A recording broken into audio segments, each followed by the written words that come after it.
Hello dear chess lovers, the Chess Coach Reacts series continues today with a game of Sam from Finland.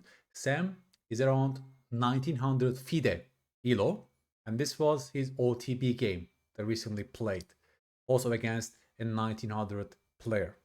So we're going to look at two strong players today, and I will give you my live reactions first, and then if we have time, I'll also give you some short, brief analysis and some take-home messages for you to improve your game. All of you are welcome to join us. Analyzing our games is one of the most effective tools to improve our game. So I want you to actively engage today with Sam's analysis, and don't hesitate asking any questions to me about the analysis, about our conclusions, about what you see Sam should improve to get better at chess. Okay, let's do it together, folks. Now I will leave you with Sam. We will listen to Sam's analysis soon, and then I will stop at some key moments and give my live reactions. Okay, so let's see. Let's go. Hello, my name is Sam. I will show you a game that I played a few months ago in a weekend tournament. The time control was 90 minutes per game plus 30 seconds increment for each move. I'm playing with the white pieces. My current FIDE rating is around 1930, and my opponent was rated around 1950. So here we go. d4, knight f6, c4, g6, knight c3, d5. So my opponent plays the Grunfeld Defense. Cool. I was happy to see this because I had prepared some lines against it recently. And the opening follows well-known theory for a while, and I won't go into the details in this analysis. Cool. C takes d5, knight takes d5, e4, knight takes c3, b takes c3, bishop g7, bishop c4. Before? And this is the classical line of the Grunfeld exchange variation. c5 and knight e2. And I think this is the most accurate way to defend the d4 pawn, which was under attack. Why? Because if you play knight f3, Sam, you invite bishop g4, right? That bishop will pin your knight, which is protecting your very important central pawn. Bishop c4 line is one of the sharpest, by the way, for exchange Grunfeld setups. There are so many games by strong attackers like Topalov, Kasparov, Aronian, and so on, right? So I'm sure we'll see some very sharp game. That's my feeling already seeing this position. Knight c6, bishop e3, castles, castles. And this is the position where I had prepared 4 different moves by black. Cool. So there is queen c7. Yes. There's bishop g4. There is knight a5, and there is b6. Yep. And black chooses one of those moves, which is knight a5. And I played bishop d3. This is the most natural move. Yes. I don't want to give up the bishop pair here. And here black played c takes d4. Okay. And this is already a surprise because I expected b6. Right. But there are still chances to transpose to the line that I had seen before. C takes d4 and bishop g4 here. Right. And I think that this move order is a bit inaccurate. Yeah, because I think it allows you to play h3 here, no? Like in the old line, you have to play f3, but here you can also play h3 to kick that bishop. After takes, you take back with the bishop and you protect your important d4 pawn. If black had played this bishop g4 in move 10, I would be forced to play f3. Right.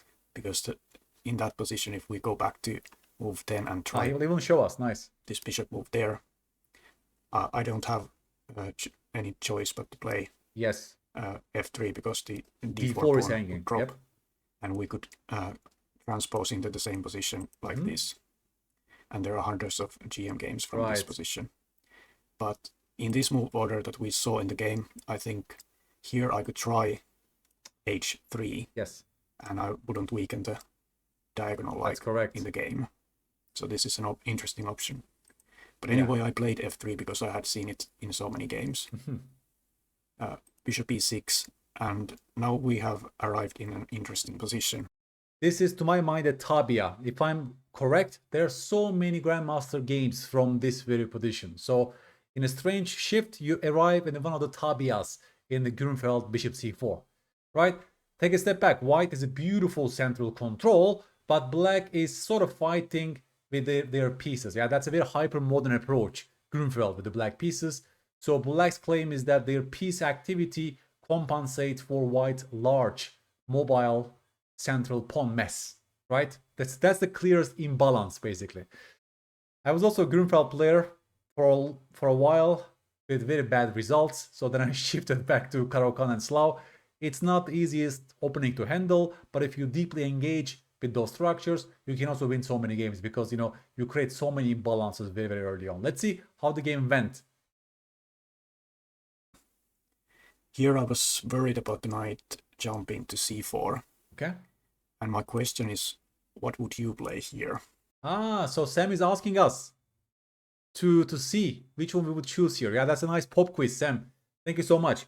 Please stop the video, guys, as well, and think for yourself. What would you play with white in this position? Well, my first hunch is rook c1. Why don't we just stop knight c4 and unpin our d4 pawn?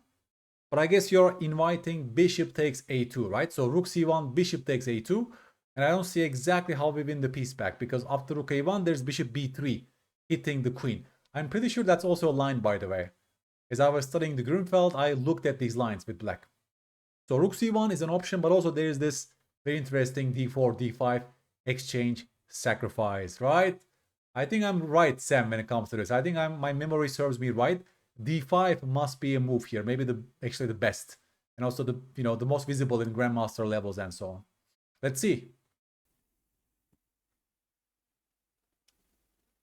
And the move that I played was d5. Yes.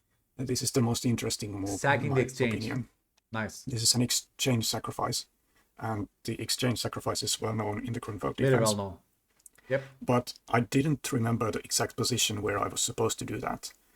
Right. However, my intuition said that I would have enough compensation for the exchange. Sure. And after the game, I checked the database, and I was happy to see that there were names like Topalov or Aronian. Of course. The same move. Of course, Topalov. There was another move that could have been played here too, which is rook c1, and this is a pawn sacrifice. Yes. It gives up the a2 pawn. Yep. And this is another interesting line. Yeah. But anyway, in the game, I played d5. Yeah, this also will be my choice, by the way, right? Learning to sacrifice. Look at that bishop. That will disappear. The black king will be less safe. And I think we have clear compensation for the exchange. Yeah. Take a stock, guys, all of you. Why did Sam sacrifice the exchange? Very typical thematic Grunfeld exchange sacrifice for white, right? Bishop h6 ideas are there. Those dark squares have been weakened around the black king. You have a beautiful pawn center still, like limiting the black pieces. This knight sucks on a5. This bishop will be limited in this pawn chain, right? It's so visible to a strong human eye, even for amateurs, I think, to understand white's compensation. In a practical game, I will take white from this position. I never like those positions to defend with black, in fact, right? Let's see how the game progressed. And then played f6. And this move utilizes the pin along the e file. I cannot take on e6, or black will take on d3, and that's not good for me. So instead of taking on e6, I played bishop h6, and black responded rook e8. And this is still theory, although I didn't know that then. And this is a position where I was unsure what to do. And I guess we are playing for e5 break, no? Like our game plan must revolve around this e5 break to open up more lines, to activate our queen on this long diagonal. Maybe knight f4 to follow, right? Something like this is visible to a human eye, to my mind. That you have to like further increase your piece activity on this diagonal. So I would say I would play for e5 in this position. I ended up playing the move rook d1. Okay. The idea was to protect the d3 bishop so that the e6 bishop would be threatened again. Right. But that's not a very good move. The grandmaster move in the database is king h1. And after this game, I understand why they play this. Right.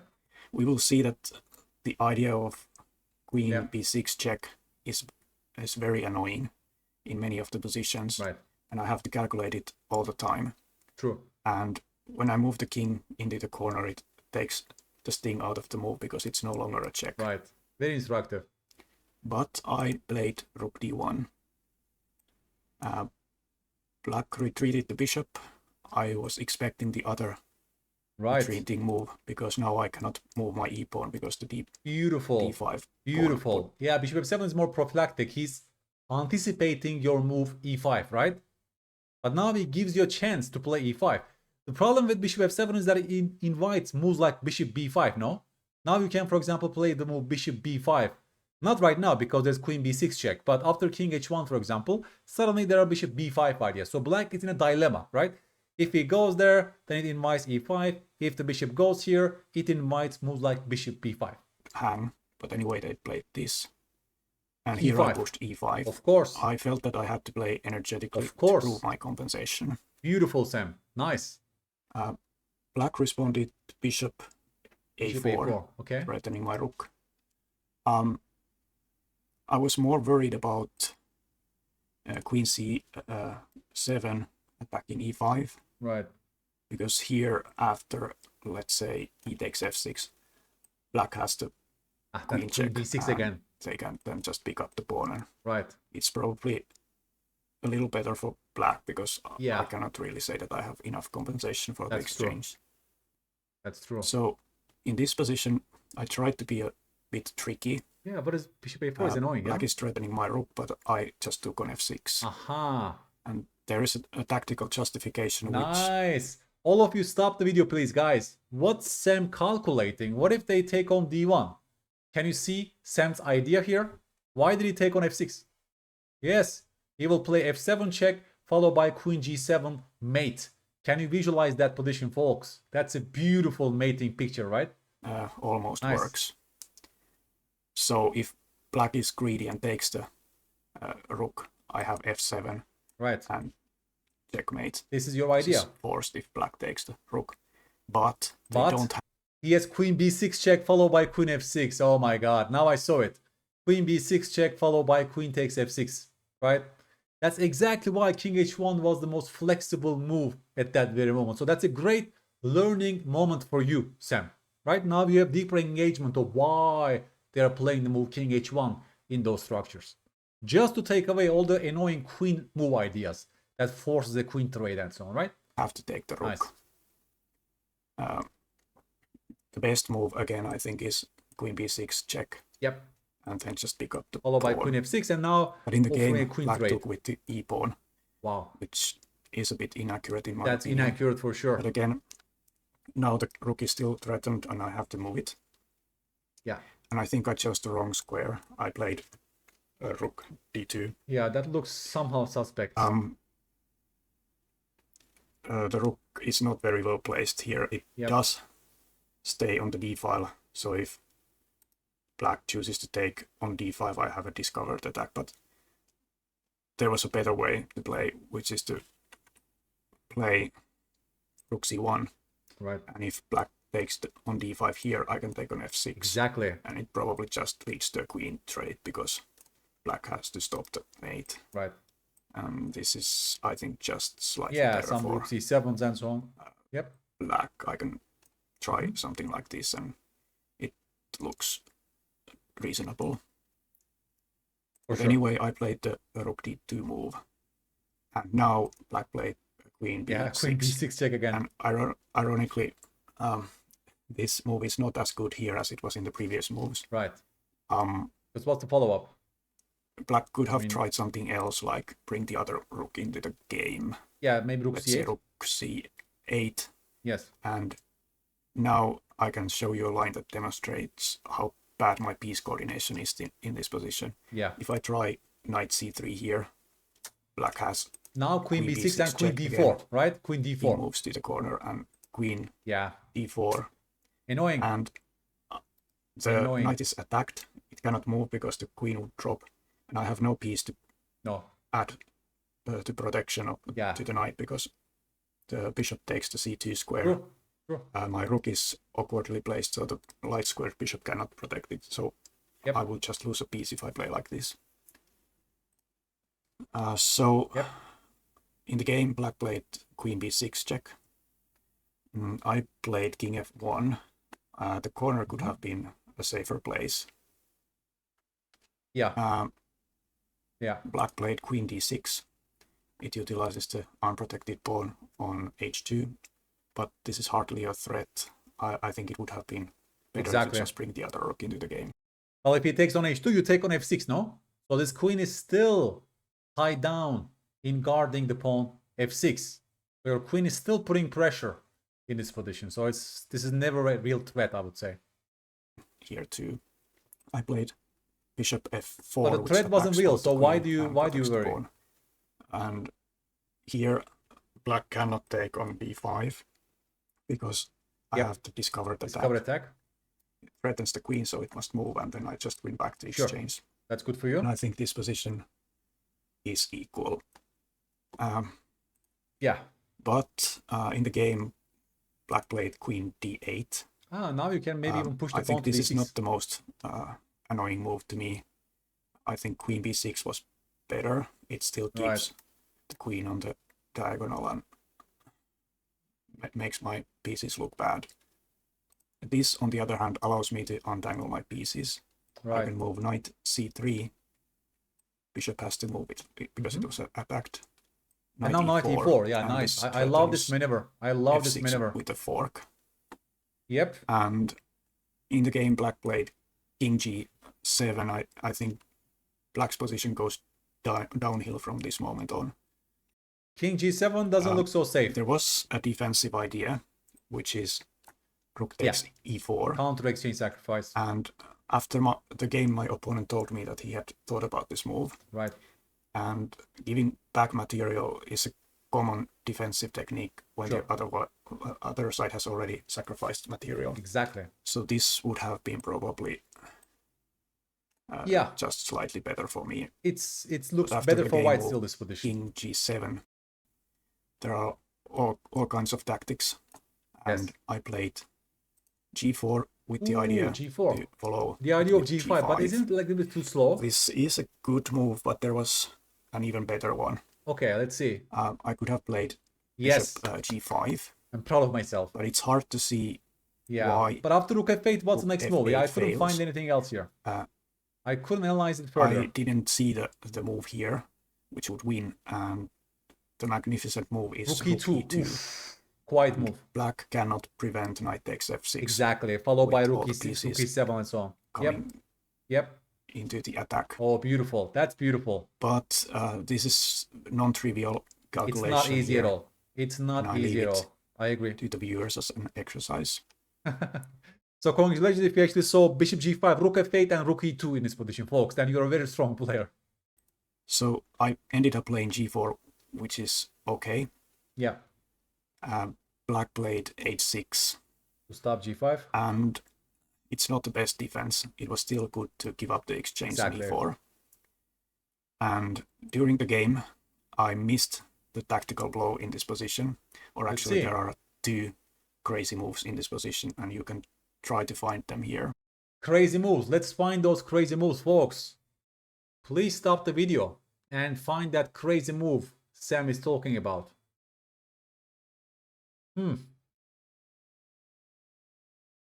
Could it be just g5 and it doesn't look so crazy, huh? Because after takes, I will take back with my bishop.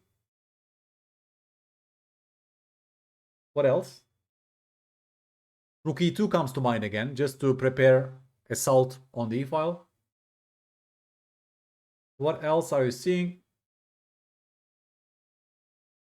I mean, knight d6 comes to mind, but I don't see a follow-up there. I don't know. Somehow I must activate my rook on d2. That's a terrible piece.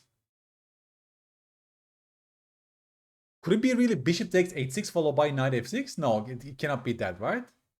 Like, is it actually more forcing? Takes, knight f6, and maybe the king is not safe at all.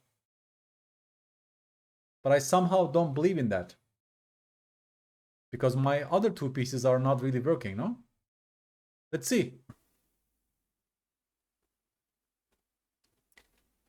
So first I will show the move that I played in the game. It is H4. H4 is human, with the idea although to push yeah, G5 next. just to be able to push But, G5. The nice move is Bishop C7, and I would have given this move Bishop a double C7. exclamation mark. That's insane. It forks the queen. Oof. And How the did I knight. miss this? And the trick is that black cannot really Yeah, take the here. queen is overworked. Because The then queen is queen overworked. F6, That's so and beautiful. let's say king F. That's king H, such a beautiful move. King G8. Of course. Queen And the takes whole thing is collapsing. G6, king F8, queen Yeah, takes yeah, H6 check with a decisive attack. And Amazing. again, the calculation is non-trivial. Amazing. But intuitively, it should be clear that white is crushing. Yes. All the kingside pawns are gone, and the knight is a dream partner for the queen. So there should be checkmate, or white should win material. Yes, but bishop c7 didn't work in the last position because the g6 pawn was protected, right? So it only worked after black played h6, thus weakening their g6 pawn. That's amazing. That's amazing. And if they play queen h7 here, then it's a checkmate. Like yeah, knight g5 again. G5, again, right? G5, black is paying for the fact that they pushed G6, h6. and so on. It's incredible, yeah. Or such a small if they change. don't take the knight, it will be a checkmate still. Yes. Oof. So that would have been winning. And there was another winning continuation, which was even messier. It's beautiful. Bishop takes h6. Oh, I'm happy. Because I saw bishop h6 check. But I totally missed bishop c7. So it's very good that bishop h6 is also winning here, Sam. And it is so complicated that I won't go into the details here. I just show an example line. It's a mess. So if black takes, then threatens the rook. There's check. G5 check, yeah. Takes, there is a mate. Yeah, the rook joins the attack. Like this. Cool. This is just an example. There beautiful. Are like dozens of lines in this variation. But in the game, if I had seen both of these bishop moves, I would have chosen the easier one. Bishop c7 is so nice. Anyway, I played h4. Overworked piece. And here, my opponent found the correct defensive idea. Now he needs to sack the exchange, yes. And now my attack is gone. Yes, it was getting too much. Then the knight joins the game. And I played rook d4. Apparently I have troubles coordinating my rooks because this is again awkward square for the rook because it blocking the blocks queen. the queen's path to e5. That's correct. Something like rook e2 is probably better. Rook e2 is probably better. Like the rook is safe from knight rocks. d5. And then I play rook b4 with the idea that I'm threatening to take double attack. Both b7 and e5. They will play queen c7, no? There is a defense and black finds it, which is queen a5. Queen a5 even, yeah. Wow. Now I cannot take either of them. I cannot take on e5 because the rook is hanging. And I cannot and take if you on b7 take on because there is a fork. Yes, then there's queen a6. That's a beautiful defense. Yes. So I end up playing queen b2, queen a6 check. And here I saw that the move knight d3 is inevitable. Right. So I just played king f2, but there is no reason to give it with a check. So better would have been just king g2 is better, yeah? There's no check. There's no knight check. Knight d3 here, it's still a fork, but I have the trick. Bishop takes h2 and I can win back the piece like this. Right. It's better for me. Nice. But in this position, black still played knight d3. I have to take. And now I was really low in time already, so I started to look for ways to bail out. And I played rook d4. What's wrong with rook takes b7? Just take on I b7? saw rook takes b7, but I was a bit nervous about it. It would have won. So rook takes b7. If queen takes d5, yes, I can play queen b3. Oh, nice. And now black has a dilemma here. Nice tactic. If he exchanges the queens, then the pin along the 7th rank allows me to win pawns. But there isn't a good way to decline the queen trade either. So I will show what happens if they trade queens. Yes. Bishop is hanging, so they have to play take on like a7. this. I win a pawn, and they will Right. probably lose another pawn because I have the threat to bring the bishop Yes, exactly. to a5 via these two, so they have to move the king And let then me capture they are some of dropping the h6 pawns. pawn. Yeah, I see. Nice. And if they try to avoid the queen trade here, something like this, they run out of checks quite soon, and then the bishop will be lost. Right. Or another way to decline the queen trade is this, Rook and now the c7. queen doesn't have any good squares either. Right. So this would have won probably. True. Instead I played rook d4, black played queen b5 and offers a draw. And with just a few minutes in my clock, Yeah. I didn't want to risk it, and I accepted the draw, which is a bit disappointing.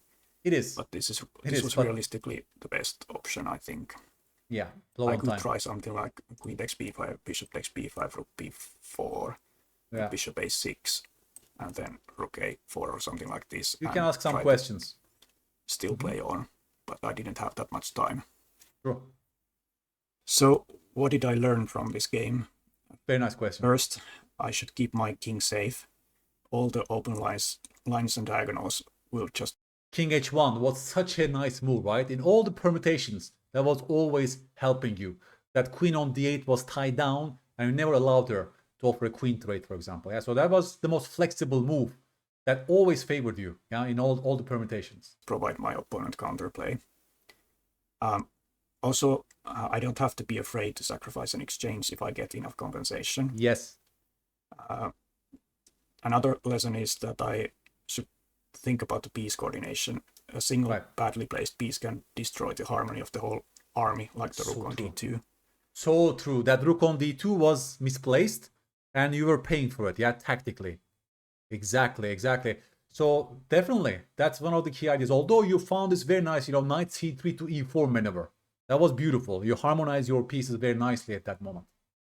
And I should always look for tactics and don't be fixated on the first idea that comes to my mind, like I was thinking about the g5 idea only. True.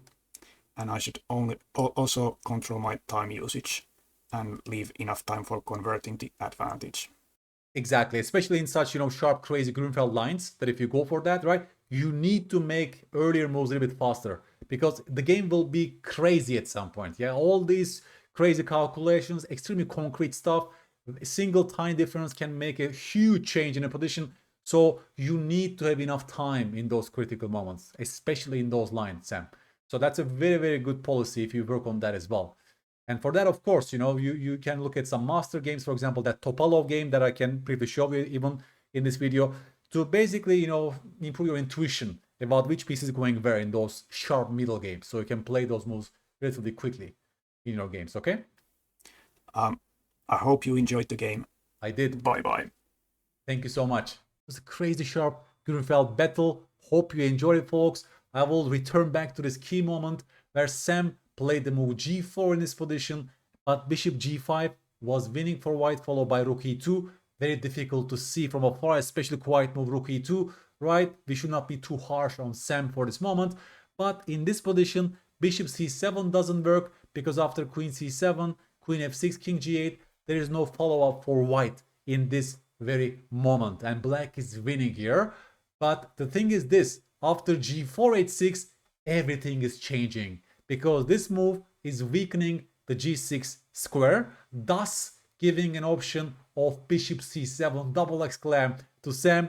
This bishop hits both of these pieces. The queen is overworked on this pawn, thus white is winning after this sequence. What's the difference? Now g6 is also hanging with check, and the king is basically going to be mated on the king side in this position. There is no escape for the black king. All three pieces are on the attack, and black has zero defenders left protecting their king at this moment. That's exactly what I mean by a single move can change everything in those sharp Grunfeld middle games. For both sides, accuracy is always required. That's why it's good to give yourself enough time in those middle game positions by playing earlier moves relatively quickly. And I will very quickly show you a game between Topalov and Shiro that was played in 2007 in this very line. It transposed. That's the more regular move order, Sam, right, when it comes to the exchange Grunfeld. they usually play like this.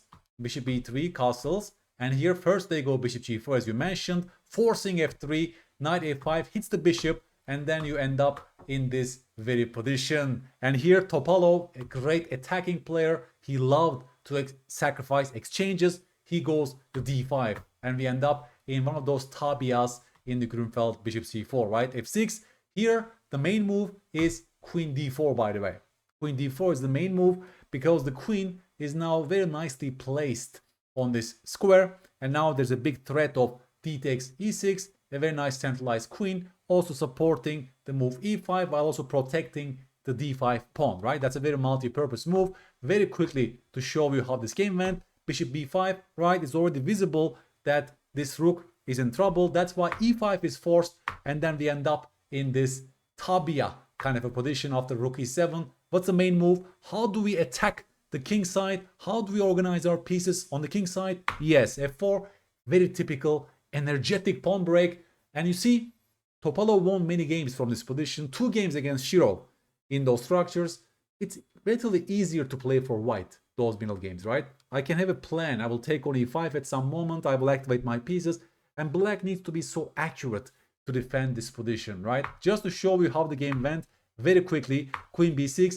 The queen cannot even capture the bishop because it allows queen f6 followed by mate.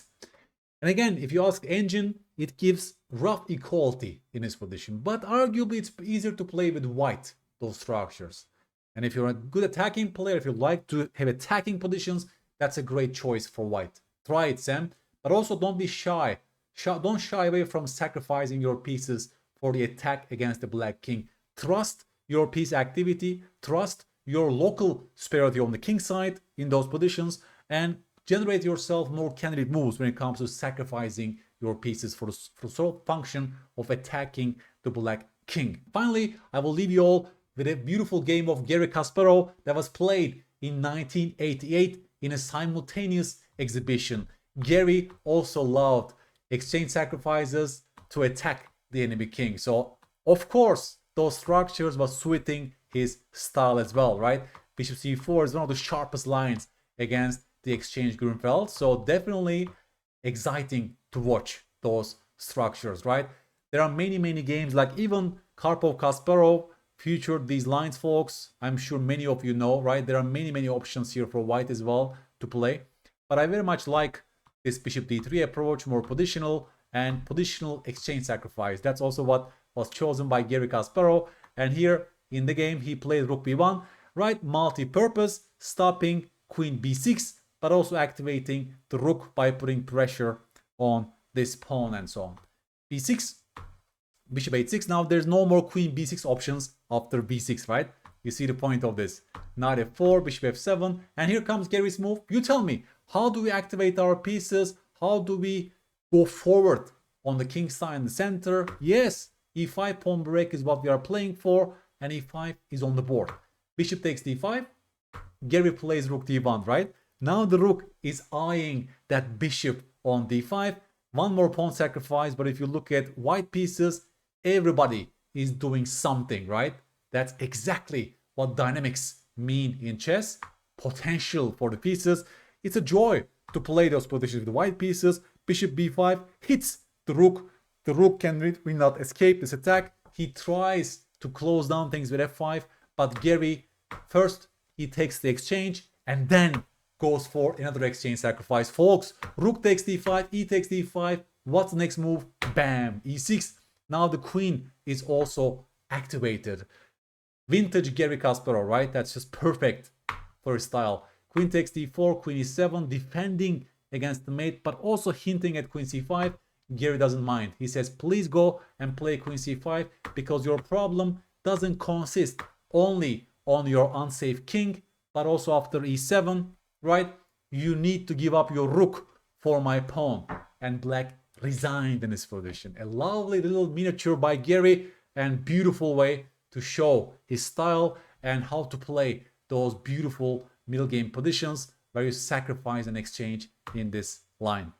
So I will leave you all, guys, with this key moment in Sam's game, that he was missing the move bishop c7, but bishop c7 is such a lovely move to show the problems that are faced by black, right? Queens are the worst defenders. I made a video about this. Here the queen is tied down in guarding that pawn on f6, and this gave Sam an option to play the decisive move bishop c7 here, but also it shows us why black should have sacked the exchange for defensive reasons on the previous move. I love those Grunfeld sharp middle games because it shows us beautiful connections between quality, time, and material in chess.